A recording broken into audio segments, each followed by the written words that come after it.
Bonjour, Franck Goddy, je suis artiste peintre et depuis maintenant 5 ans, je suis en Périgord. J'ai créé un style de peinture un peu particulier qui s'appelle le focalisme. Ici, vous avez donc une exposition de peinture qui reprend une partie de ma collection de l'année 2014. J'ai fait un clin d'œil sur le Périgord puisque nous avons des châteaux du Périgord, Castelnau et Bennac. Et puis également un clin d'œil à l'abstrait.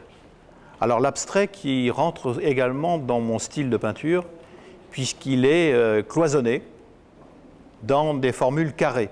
C'est pour ça que ça s'appelle les carrés VIP. Donc les cercles sont absents. Alors incontournable, les coquelicots. C'est une référence maintenant, le style de peinture des coquelicots qui sont insérés dans également un carré de lumière qui est fait par la peinture, qui permet d'avoir des coquelicots en relief. Alors, pour être un petit peu plus concret dans l'explication du focalisme, on va prendre cet exemple, ce tableau, qui s'appelle « Un automne vénitien ».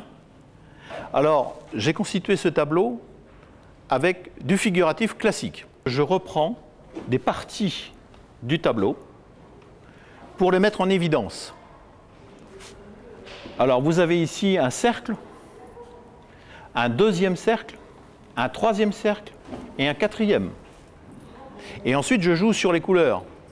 Il est intervenu également dans ce tableau des panneaux qui viennent couper les cercles. Et tout ça permet de faire un mouvement à l'intérieur de la toile. C'est le but de cette peinture. C'est de pouvoir se projeter complètement dans le tableau et l'interpréter à sa manière.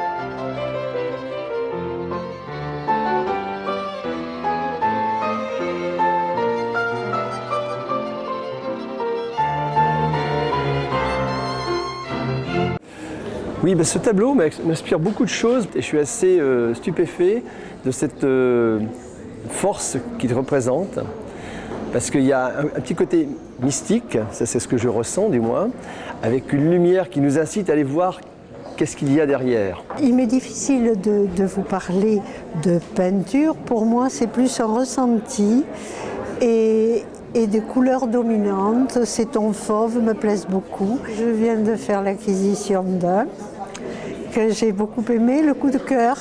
De plus en plus, il s'affranchit des détails et on peut le voir dans certains tableaux. Par exemple, la montée vers Bennac ici, où vous voyez où il a fractionné les différents éléments du tableau. Il est resté très figuratif dans la partie du château lui-même. Et de l'éperon rocheux, par contre, vous voyez, il y a beaucoup moins de détails dans ce qui représente le village. Hein ? Surprenante, je dirais que c'est la première fois que je voyais du focalisme, enfin, ou des zooms. J'ai d'ailleurs trouvé ça tellement bien que j'ai acheté un tableau.